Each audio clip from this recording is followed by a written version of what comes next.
G'day guys, goeiedag, hoe gaan dit? My name is Wildkard, and yes, finally, the mighty Springboks has conquered their fear of Johannesburg altitude at Ellis Park, okay? Boy, I thought the Boks was gonna, struggle once again, at this world-famous stadium where they, had a bit of a hiccup last year against, the little Wallaby team. And, there was one moment where it looked like deja vu to me, right? The Springbok came out with just an absolute berserk blitz of tries. And, for the first 15 minutes this time, not 22 minutes, 15 minutes. And then only to start slowly drop off that energy and slowly making more and more mistakes. Allowing England back in the game before half time. And then, looking like this was going to be another Joburg upset. And only for the Springboks to get themselves together and finish off the game in a very, very strong fashion. Now, obviously, Dr. Rassie Erasmus always, like I say, always take every opportunity to improve on the team. Always take every opportunity to see the weaknesses that the team has been having in recent times and try to minimize and try to, at least practice to conquer those problems, right? So, obviously, one of the problems is the Springboks had in the Rugby World Cup in 2023 was the goal kicking, right? So they had a lack of goal kickers going to that, and they had to bring in Andre Pollard late in the tournament to literally win the tournament with his boot, right? And that is a very uncomfortable position that the Springboks don't want to be in. So they have made a really big effort, you can tell, in this game to try to minimize some of those last minute changes, some of those kicking problems, goal kicking problems especially, just really trying to diversify the options that they got. Obviously, the Springboks team has built more depth since then. They've got, they've got Sasha Fanberg Gomezulu, who's an outstanding goal kicker, and Manu Deboka as well has improved significantly in the goal kicking. But just knowing Rassie, just looking at what Rassie's doing, really trying to make sure that problem is just once and for all out of the system. He's starting to, giving, again, this is a big major test match opportunity for Cheslin Kobe to be that third, maybe even fourth goal kicker for the Springbok team, right? So that's just, again, just really ticking those boxes, just making sure that absolutely everything is covered to, even if you have multiple injuries at your goal kickers, if goal kickers are having bad days, sometimes people do that, you can have someone else that can step in and fix those issues right there on the stop. And another thing I've noticed this week is the spontaneous response, just being able to manage problems quickly and immediately and having players step up. And I think that's the plan, right? That you had Sia Khaleesi and Eben Nesbitt that was announced to play this game and then pulling out last minute. I think this is a strategic pullout to give those youngsters an opportunity to step up, to put them in a situation where the youngsters will most likely be put into, right, at the Rugby World Cup, right? If you're the second or third up, lock in the team, right? You're sitting there thinking to yourself, I'm not gonna be able to play until someone gets injured, right? But if you mentally are thinking that you're probably never gonna get caught up, you are not gonna be ready, right? And this, I think, might be a test. Someone might come out and say, Sia Khaleesi and Eben Nesbitt is completely actually out for multiple weeks, which I'll be very surprised if that's actually the case. I think it is literally one of the things. Tell me if I'm wrong. I think this is literally one of the things where Rassie is like, we need to test these new guys, and let's announce the team that everybody thinks that we're gonna announce, and then just last minute switch it up and see how the guys respond and see who steps up and who's able to adjust. And even if they don't adjust, see what problem arises from this sort of these sort of issues, right? And then address those in the future, after the match, review or whatnot, and just really try to throw a wrench into the cog of the machine to see how the team responds, right? And as a result of throwing this wrench into the team, I did see a little bit of a problem, right? To be honest. So there was a few thing I think that there was a few thing I think that Dr. Rassie has really tried to test this team and his younger players and the team's ability to adjust, right? Number one, he only had what do you call it? Flankers on the bench. So they was only two. I think who was the number 6 for the Springboks? So Sia Khaleesi was out, so he was replaced by who did he get replaced by? Let's have a quick look. De Villiers, right? I'm pretty sure he's a loose forward. He's not a jumper. Hanekom, again, he's number 8. Not really a lining option. And then who do they replace on the bench?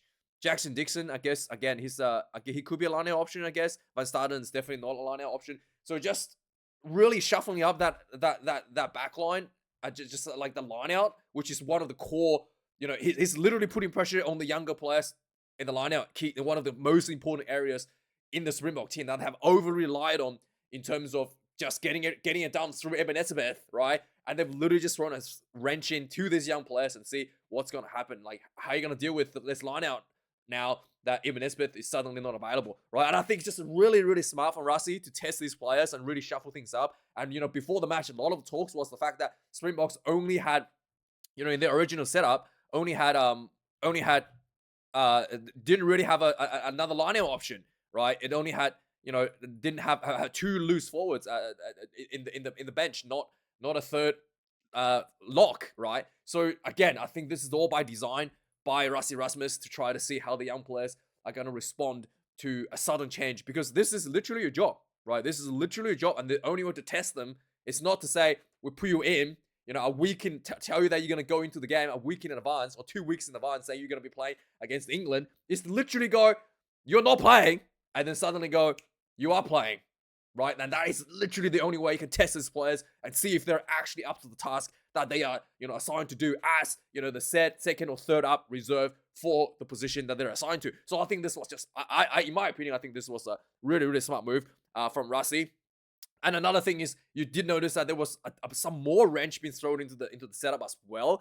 So we've had Vessels coming on early because Ox got hurt a little bit, and then I'm pretty sure they had Potham. So they had Vessel and Potham. I think it was Potham, both coming on. Wait, let me just think for a sec. No, I think they had Vessels and Steenekamp coming on as loose head. So they had 3 loose head prop rotations in this game, and having Malcolm Marx playing the hooker for the whole game. So again, that is just throwing another wrench in there. Can you play out of position, right? If you need to be, obviously Vessels can play, I think, every position, maybe including tight head. But again, this is your job, right? Last minute decision. Hey, off you go. You're not gonna play hooker. You're gonna play loose head and see how you deal with it.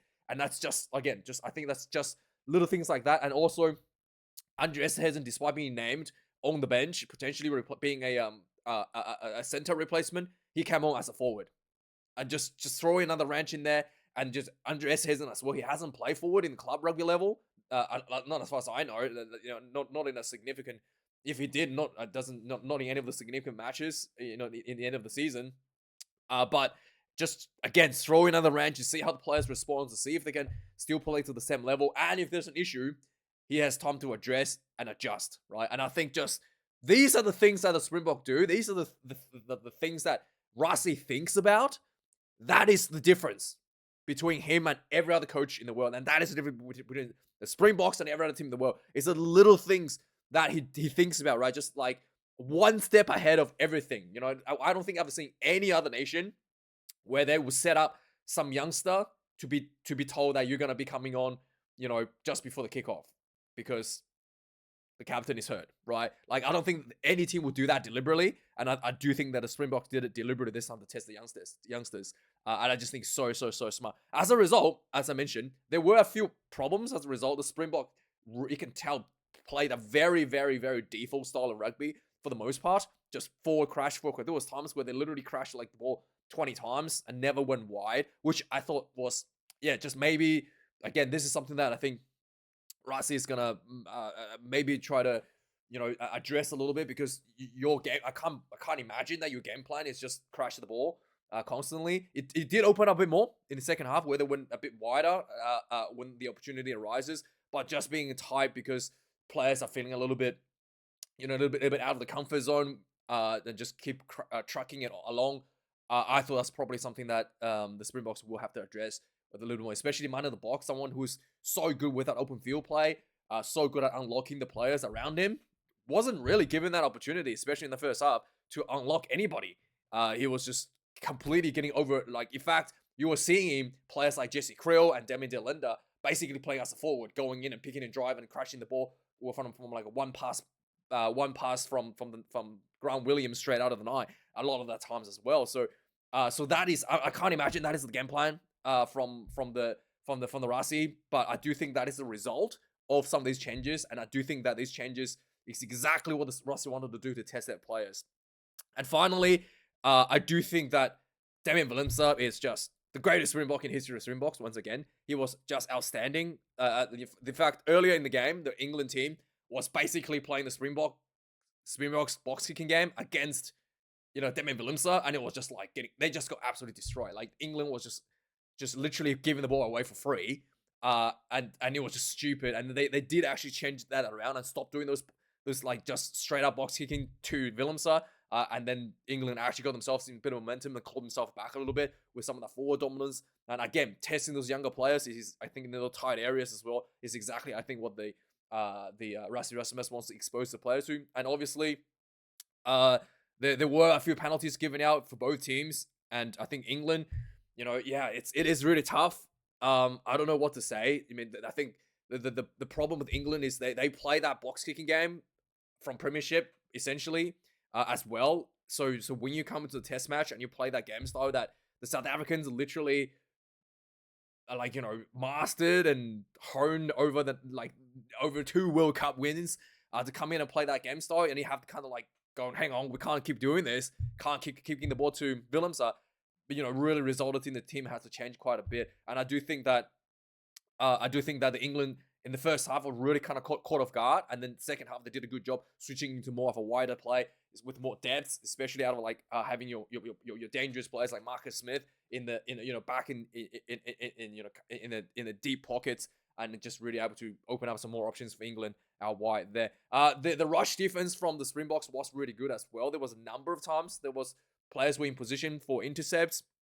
There was a yellow card against Kanan Moody for not Kanan Moody, sorry, Curdy Adensa for a deliberate knock-on. Now, James Dolman is a Super Rugby referee. His initial decision was it was just a knock-on. In Super Rugby, this would have been a knock-on because the ball was knocked up. Even though it was one-handed, it didn't catch.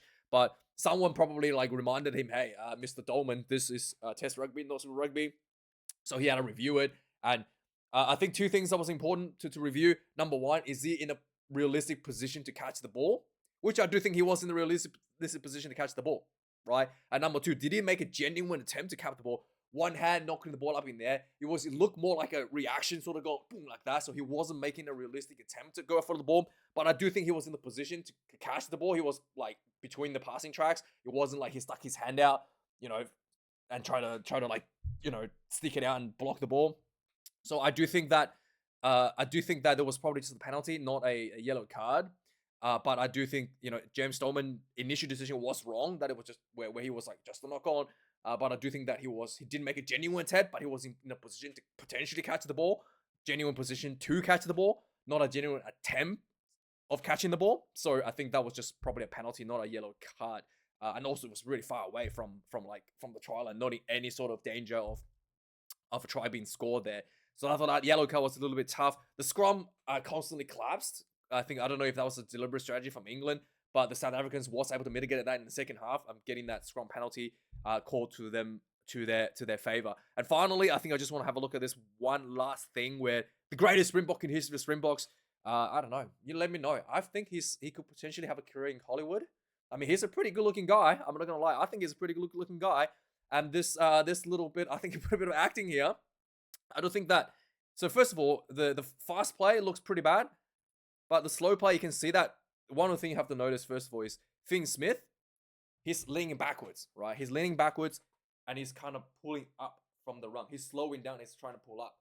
And then Willemse, if you look at slow play, and he's definitely pulling up. Definitely head contact to the head. There's no doubt about it. But I think Finn Smith pulled up. The contact was pretty light. But Willemse, I think Willemse actually, like that whole swinging his head back like that, made it a lot worse than he actually is, than the actual contact is. Yes, it's a penalty, and yes, I think you probably still a yellow card, but I think maybe Willemse made it look a lot worse than it actually is, which is probably why the red card wasn't upgraded. But yeah, it looked like especially from this angle, looked like Willemse is already turning away a little bit. Definitely head contact, definitely like a yellow card, but I do think that Willemse has the potential to be a Hollywood movie star. All right, next Brad Pitt or something, right? So anyway, he might be able to play Achilles for the upcoming, you know, Odyssey 2.0, right? Part 2 or something, right? Maybe, right? He'll be a great cast for that. But anyway, jokes aside, we are going to talk about the match stats of the game. So the possession, actually, England has more possession overall, but Springboks has a little bit more territory. 7 tries to 3, 5 conversions, 2 misses from Kobe, 100% for England. So that's 71% completion rate for that. 30 carries for the Springboks with 120. 388 run meters, 260. So like the Springboks are more efficient in their carry run meters there. So the defense is a lot better. The rush defense is a lot better for the Springboks. 5 offloads to 2. 12 breaks to the England's 5. So the defense was pretty bad. Defenders beaten 34 and 32. So not too much difference there in terms of defense, but just in terms of clean breaks, the Springboks has done a much better job there. Tackles, 167 tackles made for the Springboks, 82% completion rate. Sorry, 80% completion rate. 153 tackles made for England, 75% completion. That's pretty low for both teams. Over 30 missed tackles. I think that's pretty low. Even Springboks would like this number to be like 15, like 10% miss rate, and England definitely want to be a lot lower than that. So that is not great, and that's something to work for both teams. Kicking, we've got 30 kicks for the Springboks, 24 for England, 667 kick meters for the Springboks and 738 for England. So pretty similar amount of kick meters, but I do think this is still pretty low. You know, considering some of the test matches goes over 1,000, so this is definitely a shift in just overly relying on kicking for both teams there. So it's definitely tempered down a little bit from the 1,000 meters that we've seen in some of the games in the past. 20 contested balls and only 8 for England. That is massive difference. And just again, the kicking game was just not accurate enough. Just literally giving the ball straight away to Demon Willemse to do whatever he wants, right? So 7 retain for Springboks as well, much higher rate. And England's just not really able to keep up with their own kicking strategy. Then this is one of the reasons they had to kind of change up some of the styles that they were playing at. Line out 16 for the Springboks, 10 for the England, 89% completion rate. England actually did a really good job to steal 2 lineouts. Again, shuffling the players around. Maybe that's why Malcolm Marx wasn't taken off, because they wanted to make sure the lineout is still intact and keeping the at least one part of the lineout consistent. But it's just, again, I think, just testing the players' ability to adapt to the changes. Scrums, 100% for the Springboks, 75% for England. They really fell apart a bit in the second half when the reserves came on. I think the Springboks did timed it pretty well to get the scrums going. There was a bit of an interesting comment from the commentators that say that the scrum feed, the halfback must have the shoulder squared and aligned with his own, I guess, prop. I guess that's how they wanted to make the ball feed a little bit straighter, but I don't see how you can't feed the ball sideways with the shoulder squared, standing squared. But anyway, that's a little bit of a nuance there that's being looked at. And there was another change, I think. So the line out more has a bit of a different change interpretation. So the players cannot come around anymore. So sometimes it's a scrum, they kind of wrap the more kind of have players sweep around and wrap the more, and then kind of have essentially have defenders kind of latch on from coming around and latch on. I'm pretty sure that's a penalty anyway. But they've made it sure that you can't, if sometimes players are, maybe they went through the middle and you can't if you end up on the wrong side of the ball, you have to let go. So essentially they made it a rule now that if you end up past the ball, where the ball is, you have to detach yourself. So I thought that was a kind of interesting interpretation from the line, from the more there for the change there, but that is another change. We'll have to see some more games to see how that kind of plays out. I feel like that really powers the more up a bit more than it should. But anyway, breakdowns, 100% rucks for the Springboks and 95 for England. Not too bad going on there. 100% more there as well. And finally, the discipline. Only 6 penalties conceded for the Springboks, 13 against England. There were times we're just like throwing penalties away. just ill discipline, being offside, being over. I think Rassie would be pretty happy with this 6 number, with despite especially with the newer players on, especially when you put them under pressure and they hasn't just gone out there and starts throwing penalties away. Like it doesn't really matter. So that's a really good result there for the Springboks. So the review of the game, just to a quick recap, not too much to talk about. 2 minutes in, there was lining over the top straight to midfield. I think it was Chesson Kobe crashed down middle, and then the ball just quickly went wide. Willemse almost got to the try line and then pick and drive. Thomas Dutoy, I think it was, went in for the try. 5 points to nil. 5 minutes in the game, Ox Enche ran through the middle of the field, like a bump through two defenders. And then the ball quickly went out wide, and Chesson Kobe got the ball in the wing, stepping field for the try. 12 points to nil. 21 minutes in the game. The Springboks taking a penalty here. Did they take a penalty? No, they didn't take a penalty. Sorry. They had a penalty. The ball. There was a short arm penalty. They're taking a quick tap and go, and then the ball went wide to Anlysis, and then he had 1-1 against Marcus Smith down the sideline, and he bumped him through for the try.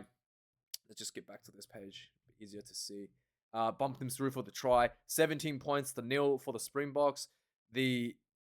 After this, 17 minutes, England actually get themselves a bit more momentum, some more just basic forward running, and then eventually, after so many phases, it looked like Jamie George has scored, but he was offside because the Van Poortvliet touched the ball and Jamie George picked up in front of him the ball. 28 minutes in the game. What happened here? There was a yellow card to Kanan Moody for Dribble.com with the play in the bin. 35 minutes, England was able to get themselves more pressure into the Springboks 22. There was a penalty for offside, and the Jamie George taking a quick tap 5 minutes away from the line out, and he rammed himself through. Not Jamie George. Ellis Genge went in for the try. 17 points to 7. 41 minutes in the game. This has to be the greatest. The England kicks at 50-22, and they went for a line out, and then they were midfield, and then swung back to the short side, and then they had George Martin ran down the short side and bumped over one of the Springbok defenders. I think it was Visa got bumped over. And then England goes in 17 points to 14. Only 3-point lead at half time for the Springboks. 45 minutes in, the Springboks came out the second half, rectifying that fear, conquering their fear of the Wallaby game. Came out strong 5 minutes in. They built 20 phases, just pounding, picking, crash ball. And eventually there was a gap opened up. Grant Williams picked and go and ran through for the try. 24 points to 14. That's pretty much a big statement to really try to rectify the lack of focus in the second half. Second half of the first half. 56 minutes in, there was another Springbok more crash ball, and then Willemse, the ball went out wide to Willemse, a little dance, and drawing a defender, 2 defenders essentially, and then he still got the ball free, and then the ball went out wide to Jesse Krill, overlap for the try. 31 points to 14. 67 minutes in the game, England gets a try. They had there was a penalty advantage for England. More crash balls, and eventually Alex Cole crashed over for the try. 31 points to 21. 70 minutes, Tommy Freeman gets sent off for the Willemse thing. And then 72, immediately after this, another yellow card for repeated penalties against England. So suddenly England down to 13, and it was pretty much over. Springbok won the line out, win for the Moore. The Moore just slowly walked in for a Malcolm Marks try. 38 points to 21. Finally, 78 minutes in the game, the Springboks had a win for a scrum for a penalty, and another penalty advantage. Bunch of pick and goes, and then Jackson Dixon rammed over for the try. 45 points to 21. The final score. Let me know your thoughts. Like, comment, subscribe, and see you guys a bit later for the Argentinian game. Cheers.